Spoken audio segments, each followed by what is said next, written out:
Hola chicos, ¿cómo están? Vamos a seguir ahora con el tercer video de la primera semana, que sería compartimentos de fluido. Entonces, una parte de esto ya lo comentamos, pero bien rápidamente podemos hacer un pequeño recordatorio, que si yo tengo mi peso total, ese peso total, una parte, vamos a decir un 60% va a ser agua, que es lo que conocemos como agua corporal total. En inglés sería TBW, que sería Total Body Water. Puede ser menor, en el caso de ancianos, 45, 50%, en mujeres puede ser 50, 55%, en personas, por ejemplo, como bebés, infantes, puede ser 70, 75%, pero vamos a quedarnos con este peso de 60%. Entonces, recordamos que de ese 60%, 40% está dentro de la célula, un 20% va a estar fuera de la célula, y que me separa esos espacios por una membrana celular, que es lo que me separa esa combinación. Aquí yo tengo más potasio, aquí yo tengo más sodio, más calcio, más cloro, esas cosas.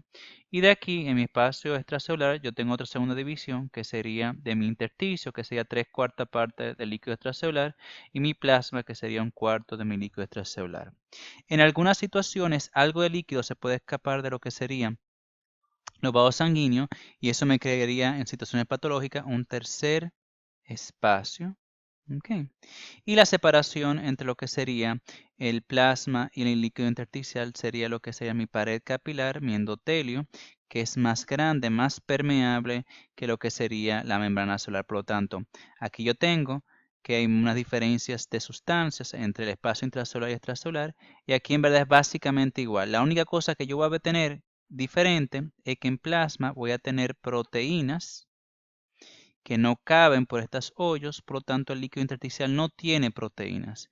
Igual que la membrana celular, dentro de la célula tengo muchas proteínas que no salen al espacio intersticial. Si lo saco eso en litros, más o menos el total sería 42 litros, una persona que tiene más o menos 70 kilos, y de eso un 28 litros sería dentro de la célula, 14 litros fuera de la célula, perdón. 28 de dentro y 14 fuera. Y esos 14 que están fuera, la mayor parte, 10, 11, 9 litros, están en lo que sería el espacio intersticial, y el resto, 3.5, está en mi vaso sanguíneo en forma de plasma. Y aquí dice lo mismo, ¿ok? Entonces, cuando hablamos del movimiento de agua, usualmente usamos el término o usamos el concepto de ósmosis, que es básicamente un movimiento de agua, y esa agua se mover de una zona que esté una alta concentración de agua, es decir, que tiene poco soluto, hacia una zona de baja concentración de agua, le hace una solución alta en soluto. Dicho de otra manera, si esta es mi solución, que la separo por una membrana permeable al agua, pero no permeable a solutos, y esta sustancia, más o menos este volumen, tiene 1, 2, 3, 4, 5 solutos, mientras que esta tiene 1, 2 solutos. Yo voy a tener que la solución que tiene más solutos y la solución que tiene menos soluto, esta solución que tiene más soluto tiene por lo tanto menos agua, y esta solución que tiene menos soluto va a tener más agua. Por lo tanto, la ósmosis es cuando yo tengo que los solutos son impermeables a la membrana, pero el agua no, que el agua se mueve donde tengo más agua o menos soluto a una zona que tiene más soluto o menos agua, que significa que tiene más soluto. Este es un mecanismo de transporte pasivo. Perdón, déjame echarlo para atrás. Disculpen. Ok. Este es un mecanismo de transporte pasivo, y el movimiento va a hacerse hasta que se igualen las concentraciones. Dicho de otra manera, si esta otra vez tenemos mi solución, perdón, si esta es mi solución y tengo aquí 1, 2, 3 y aquí 1, el movimiento de agua va a seguir hasta que las concentraciones me den. Vamos a suponer que yo tengo hasta que se queden, perdón, 1, 1, 1, 2, 1, 2. ¿Ok? Y presión osmótica es la presión necesaria para detener el desplazamiento de agua. Es una membrana que es permeable para el agua, pero no permeable al soluto.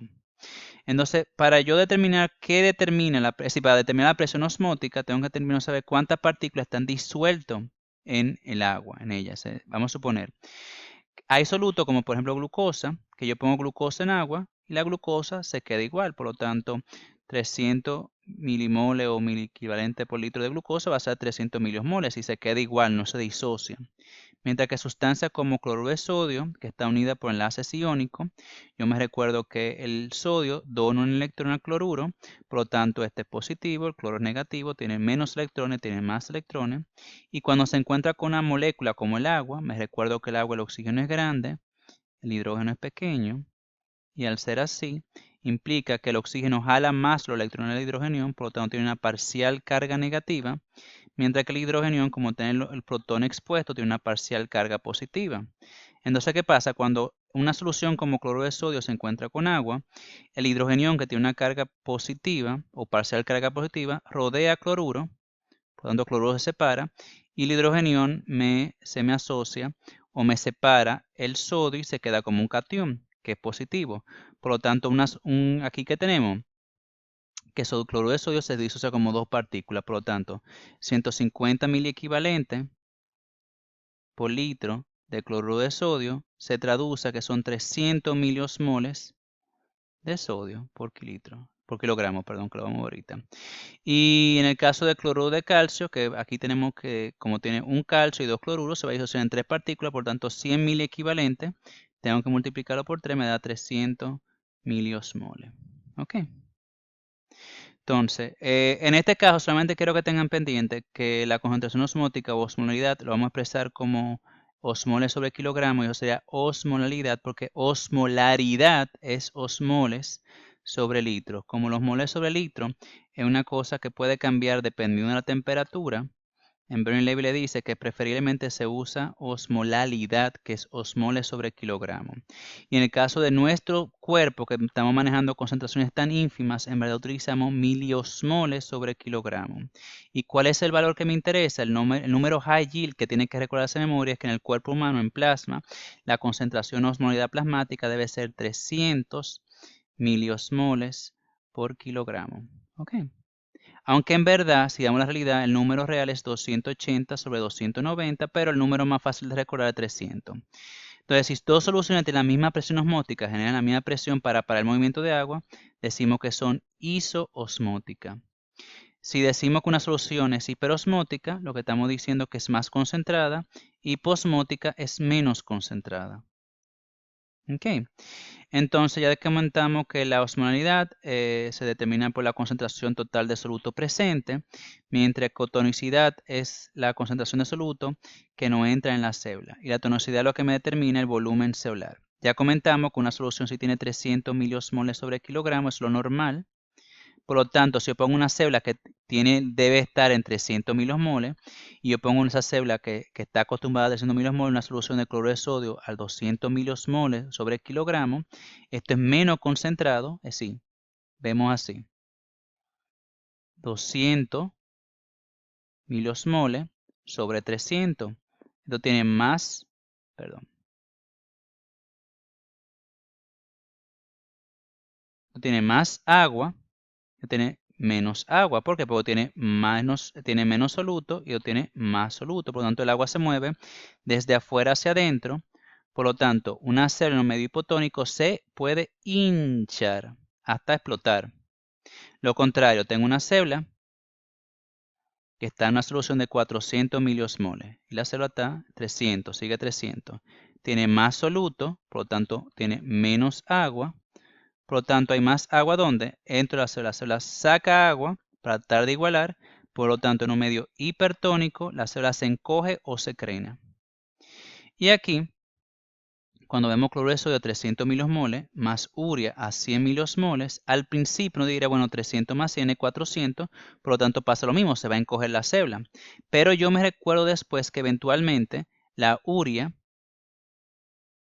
que es libremente permeable por la membrana, entre la célula y se igualan la concentración. Así que tengo la misma cantidad de urea dentro y fuera de la célula, por lo tanto ella no participa en el intercambio de agua. Por lo tanto, la única cosa que me queda es el cloruro de sodio. Por lo tanto, esta es una célula que está en un medio isotónico y mantiene el mismo volumen intracelular. ¿Ok? Entonces quedamos. Eso es lo normal. Ahora, cuando una célula está en un medio hipotónico, quedamos que la célula, ¿qué hace? Se hincha. Ahora, si no es una hinchazón que llega a una lisis, es decir, una destrucción celular, ¿qué puede pasar? Que la célula va a tener mecanismos reguladores que reducen el volumen. ¿Y cómo hace eso? Bueno, si este medio hipotónico empieza a sacar sustancias o soluto de la célula. ¿Y cuál es la sustancia que tiende a salir? Tiende a salir potasio. Y sale potasio, de repente se pone más hipotónico el medio interno y vuelve otra vez a salir agua de la célula.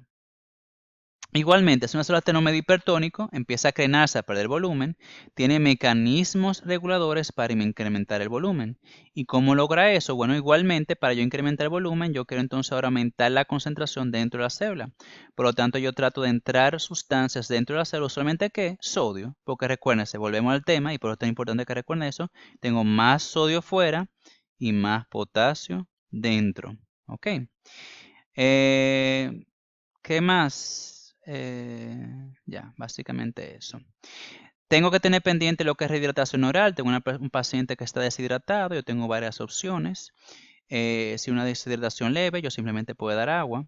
Pero si una persona está, por ejemplo, vomitando o tiene mucha diarrea, es decir, la enfermedad que solamente tiene que ver con eso, yo no puedo solamente hacerlo así. Yo tengo que dar una rehidratación que tiene que ser con otra sustancia. La rehidratación oral usualmente una mezcla que tiene obviamente principalmente agua, pero también tiene sales como cloruro de sodio y tiene glucosa. ¿Y por qué uso esto?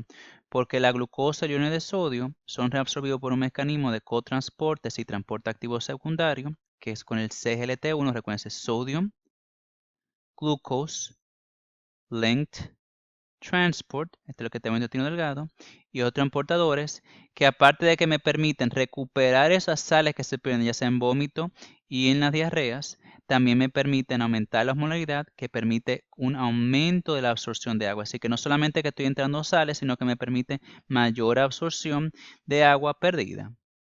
¿Ok? Aquí simplemente viendo algunos mecanismos, aquí yo estoy viendo tiempo en solución hipotónica, aquí yo veo un volumen específico, cuando meto una célula en volumen hipotónico, en medio hipotónico, la célula se hincha, y ¿cómo lo resuelve? Lo resuelve tratando de sacar soluto, ¿para qué? Para bajar su volumen. Lo contrario, cuando meto la célula en un medio hipertónico, la célula primero baja lo que sería su volumen, empiezo a entrar solutos, específicamente sodio, y eso me permite aumentar el volumen de la célula para mantener homeostasis. Y aquí le enseña cómo yo puedo sacar potasio, aquí cómo yo puedo entrar sodio, como también otras sustancias. Por último, es de suma importancia tener pendiente que yo quiero saber la osmolaridad plasmática. La osmolaridad plasmática, ya yo le dije, el número genérico que le gusta en todos los exámenes ver es 300 miliosmoles por kilogramo. En verdad es más cerca de 290. En situaciones normales, yo puedo hacer simplemente 2 veces sodio por plasma. Y eso me da más o menos 290. La fórmula real es esta, que es 2 veces sodio en plasma. Vamos a suponer que en plasma tenemos que el sodio es 142 mil equivalente por litro. Más glucosa entre 18. Vamos a tachar esto y convertirlo en 20, aunque no sea exacto, simplemente para hacernos más fácil el conteo.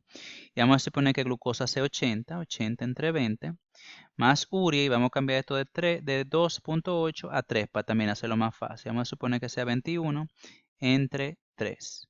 Entonces, ¿qué me da aquí? Aquí me da 284 más 4 más 7. Así que sería 11 más 284 me daría 295. No sé si está bien en la conteo, pero vamos a hacerlo bien rápido. Así que si yo solamente hubiera puesto 284, eso me dice, bueno, está isotónico, está dentro del rango, si está bien. Entonces ya con yo hacer solamente 2 veces plasma, por decir, el sodio plasmático, ya eso me da la osmolaridad plasmática. Pero ¿qué pasa? ¿Por qué uso estos dos números? Porque vamos a suponer, si tengo un paciente que en vez de 80 tiene, qué sé yo, diabetes y está descompensado, tiene 480. Entonces ahí de repente yo tengo que 480 entre 20 me va a dar eso 224. Entonces de repente me sube de 295 a 315 para decir un número. O lo mismo, si tengo una enfermedad renal o una enfermedad hepática, también me puede dar un valor alterado. Entonces, Lo importante es tener pendiente eso. ¿Qué me determina la osmolaridad plasmática? Principalmente sodio. Así que en situaciones normales yo tengo un aumento hiperosmolaridad o hiposmolaridad solamente un cambio en sodio. Ahora, en diabetes mellitus, la glucosa es importante, enfermedad hepática, enfermedades renales, la urea es importante. ¿Ok? ¿Qué más aquí? Yo creo que ya básicamente esto lo contamos la mayoría. Aquí medio isotónico se mantiene igual, medio hipotónico la célula se hincha, medio hipertónico la célula se crena. Aquí cómo cambiamos las diferentes cosas.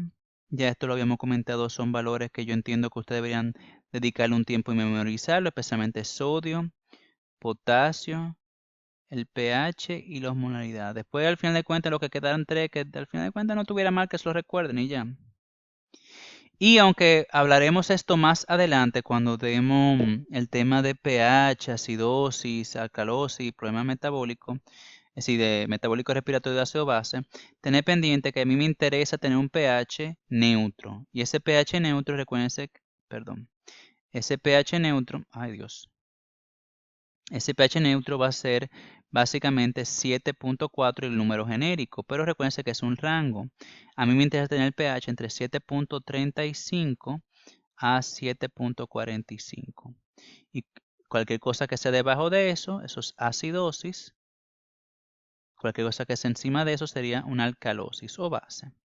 ¿Por qué? Porque esos cambios me idearían que cualquier cambio en pH me cambia la estructura y por lo tanto la función de las proteínas. ¿Por qué? Porque me puede desnaturalizar la proteína. ¿Y cómo yo puedo mantener el balance? Bueno, yo tengo lo que son los ácidos volátiles, lo que se pueden convertir a CO2, es decir, el ácido carbónico se puede convertir a CO2 que se puede eliminar en la respiración, mientras que cualquier otro ácido o exceso de base puede ser filtrado por la sangre hacia el riñón y ser excretado en la orina. ¿Ok? Entonces, tener pendiente eso solamente. Entonces vamos a ver ahora lo que serían los diagramas de Danner-Yaro. ¿Ok? Esto lo utilizamos para ver qué es lo que está pasando a nivel del movimiento de agua, tanto en el lado extracelular como intracelular. Y siempre, siempre, siempre, siempre, siempre tener pendiente que el movimiento de agua siempre va a ocurrir primero en el espacio extracelular, específicamente donde, en lo que es el espacio vascular, y después todo lo demás va a cambiar. Entonces, fíjense, aquí tengo mi cuadro representando el total de aguas y agua corporal total. Todo esto representa, es decir, todo esto representa el agua corporal total, del cual la mayor parte, del 60%, está en el espacio intracelular que tenemos aquí, y el restante lo que sería extracelular. Si intra 40, 20 extra. Y esta línea del medio representa lo que sería mi membrana celular. La línea horizontal que está aquí me está representando el volumen, por lo tanto, donde pega la membrana celular representaría el número 0. Si yo estoy en el lado extracelular, cualquier cosa que mueva la línea hacia la derecha, y hacia acá, sería un aumento de volumen. Si yo estoy de este lado y cualquier cosa me lleve la línea hacia la izquierda, ¿sí? Me dé la línea aquí, sería una disminución de volumen. Como todo me interesa lo que está pasando a nivel extracelular, cualquier cambio que veamos ahora va a llevar su nombre con lo que pasa a nivel extracelular. Por lo tanto, yo aumento volumen, el aumento de volumen implica una sobrehidratación o también una expansión. Y cualquier cosa que me disminuya el volumen, es decir, que lo lleve hacia la izquierda, sería una deshidratación o una contracción. Independientemente de lo que pasa a nivel intracelular. Es decir, intracelular, que es lo que voy a decir ahora, si yo llevo la curva hacia acá, en este caso a la izquierda, un aumento hacia la izquierda implica un aumento de volumen, es decir, aumenté el volumen intracelular, pero si lo llevo hacia la derecha, lo acerco hacia el cero, estoy bajando el volumen. Es decir, independientemente de lo que pasa aquí, yo no lo nombro con lo que pasa a nivel intracelular, sino el nombro a nivel de lo que pasa extracelular. Ahora mi línea aquí, la que está en la membrana celular, me está representando, la línea vertical, qué tan concentrado está mi espacio. Si esto es el original y yo de repente bajo el cuadro, si de repente mi línea me da aquí, ese bajo implica que estoy bajando osmolaridad o concentración. Mientras que si yo subo, si hago así, estoy aumentando la osmolaridad. Y si lo mantengo igual, yo mantengo igual osmolaridad. Por lo tanto, eso me va a dar 3 nombres. Cualquier cosa que me suba mi línea independiente, lo llamamos hipertónico o hiperosmolar. Cualquier cosa que me deje mi línea o igual como estaba originalmente, lo conozco como isotónico o isoosmolar. Y cualquier cosa que me baje mi línea, me está diciendo que el medio se convierte hipotónico o hipoosmolar. Ok, eso sería todo. Entonces vamos ahora a hacer un ejemplo. Vamos a suponer que yo tengo una situación en la que el paciente le dio hemorragia. Tuvo una hemorragia, una pérdida de líquido o de sangre o perdió diarrea en casos normales, una diarrea normal. Yo lo que estoy diciendo es que esta persona está perdiendo sangre, pero esa sangre está compuesta de plasma, que es agua, más soluto. Es decir, estoy perdiendo la misma cantidad tanto del agua como los solutos. Por lo tanto, cuando yo veo esto, lo primero que pasa es que llevo la curva hacia la izquierda. Por lo tanto, estoy disminuyendo el volumen porque estoy perdiendo sangre, pero mi concentración se me queda igual. Tengo la misma proporción de soluto porque pierdo en la misma medida agua que soluto. Por lo tanto, como esto se me queda así, yo voy a decir entonces que mi cambio, no hay cambio en la osmolaridad. Por lo tanto, no hay cambio en el movimiento de agua porque tengo igual iso, 300, 300 miliosmoles. Entonces, en este caso, ¿qué yo tengo? Yo tengo, como hay una disminución de volumen, tengo una contracción o una deshidratación. Y como no cambio de volumen, isoosmolar o isotónica. Depende del libro de texto. ¿Ok? Esa es la opción que tenemos. Ahora, si decimos que yo agregué a esta solución, qué sé yo, 1 litro de solución salina al 0.9%, que eso lo conocemos como una solución fisiológica, porque tiene 300 milimoles, eso es fisiológico. También yo puedo decir, si yo agrego una pinta de sangre, o si digo, el paciente tomó una solución de rehidratación oral. Todos son soluciones isotónicas. Por lo tanto, como estoy agregando, aquí lo que voy a hacer es que voy a aumentar el volumen, pero la concentración se queda igual. Por lo tanto, aquí, ¿qué vamos a tener? Como no hay, como aquí tenemos 300, 300, no hay movimiento de agua, se queda todo igual. Por lo tanto, aquí yo tengo una sobrehidratación o expansión isoosmolar o isotónica. ¿Ok? Entonces, miren, ¿qué pasa si una persona está sudando mucho? Una persona que está sudando mucho. Entonces, lo que yo quiero es que le voy a dar unos segunditos para que lo piensen y después le voy a explicar.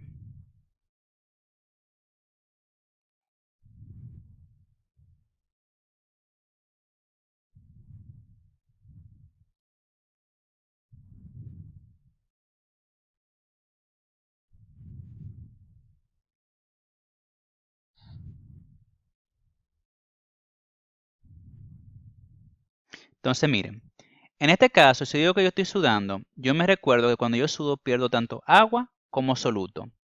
Pero yo voy a perder mucho más agua que soluto. Por lo primero que pasa, si yo pierdo agua, estoy perdiendo volumen.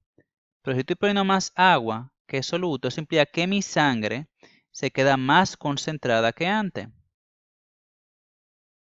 Porque no estoy perdiendo tanto soluto como pierdo agua.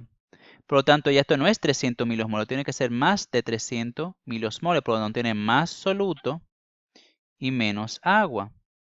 Y el lado intracelular va a tener entonces menos soluto y más agua en comparación. Por lo tanto, el movimiento va a ser de donde hay más agua a donde hay menos agua. Por si estoy moviendo agua desde el lado intra al extracelular, obviamente pierdo volumen intracelular. Así que aquí aumento el volumen.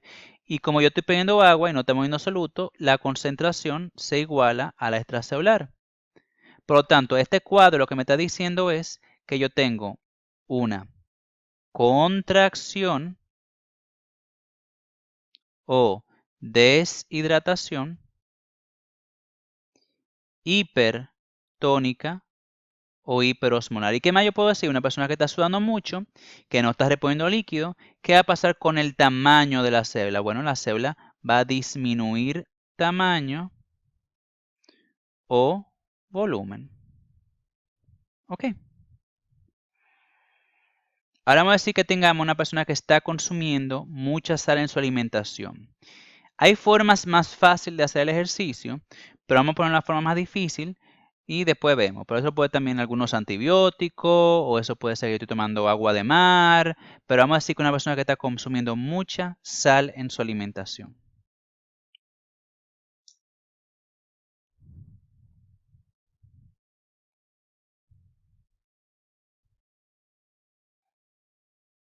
Entonces, en este caso, lo que tenemos es que vamos a ver lo siguiente.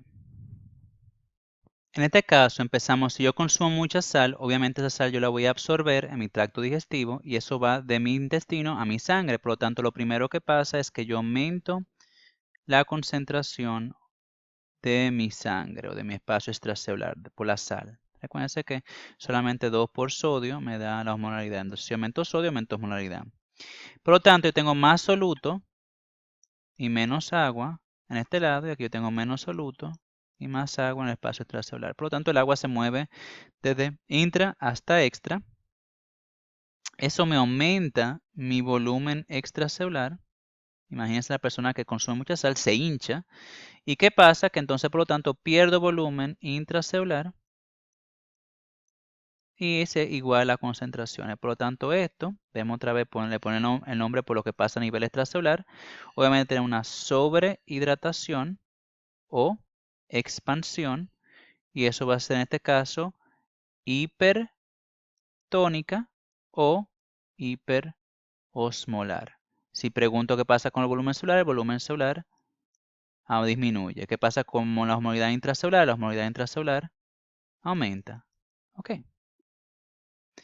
Si yo ingiero mucha agua, pero eso también puede ser otras situaciones que de por sí no lo voy a volver a repetir otra vez, como el síndrome de inapropiada secreción de ADH, que yo reabsorbo mucha agua de los ductos colectores en el riñón, pero igualmente si yo ingiero mucha agua estoy entrando muchas soluciones y mucha solvente, pero nada de soluto. Entonces lo primero que si yo ingiero agua, obviamente el volumen extracelular aumenta. Pero como nada más estoy entrando agua, o en el caso del síndrome de inapropiada secreción de ADH, estoy entrando nada más agua, obviamente se me diluye lo que sería mi espacio extracelular. Entonces ahora aquí yo tengo más agua y en el espacio intracelular menos agua. Por lo tanto, agua se mueve de más a menos y voy a aumentar el volumen intracelular. ¿Y qué pasa? Que entonces yo igualo la que va a quedar menos concentrado. Entonces aquí en este caso yo tengo una sobrehidratación o expansión, en este caso hipotónica o hiposmolar. Si pregunto qué pasa con el volumen intracelular, el volumen intracelular aumenta, la osmolaridad intracelular disminuye. Igualmente, ya le dije que el síndrome de inapropiada secreción de ADH es lo mismo. Y si le hago el ejemplo de una insuficiencia adrenal primaria, eso es un ejemplo de una situación que se llama, aunque no lo sepamos ahora, que se llama enfermedad de Addison, que se debe a una disminución de la secreción de aldosterona, para poner más bonito, aldosterona. Esta hormona va también a nefrona de los riñones y me permite la reabsorción de sodio. Por lo tanto, una persona que tenga una disminución de lo que sería aldosterona, lo primero que hace es que disminuye su osmolaridad plasmática porque pierdo sodio. Al perder sodio, aquí yo tengo más agua y menos soluto que en el espacio intracelular, que tiene menos agua y más soluto. Por lo tanto, el agua se va, perdón, el agua se va hacia adentro, es el espacio intracelular, por lo tanto yo pierdo agua y el espacio intracelular aumenta volumen, pero se diluye. En esta situación, en una enfermedad de Addison, insuficiencia renal primaria, yo tengo lo que sería una contracción o deshidratación que va a ser hipotónica o hipoosmolar. Déjame ver si me faltó alguna. Aquí hay 1, 2, 3, 4, 5, 6. Aquí tenemos las 6 patologías. Entonces aquí tenemos ya simplemente ya esto un poquito más diagramado. Lo pueden ver con calma en su casa, tranquilo. Y aquí le ponen el ejemplo de cada uno, que es un ejemplo de cada una. Algunas notas de qué pasan con el fluido. Así que lo pueden ver, lo mismo que le expliqué ahora, pero lo pueden ver con calma ya después, ya un poquito más lindo y no tan rayado como lo que yo le acabo de hacer. Chicos, espero que esto les sirva de ayuda. Recuerden que esto es el tema que van a trabajar en su primer práctica de laboratorio. Sería bueno que lo tengan pendiente. En la teoría no hacen preguntas directamente quizá del diagrama, pero sí que pasan diferentes situaciones de movimiento de agua, tanto en osmolaridad y volumen extra intracelular. ¿Ok? Espero que le haya sido de uso y nada, nos mantenemos en contacto. Cuídense mucho y seguimos hablando.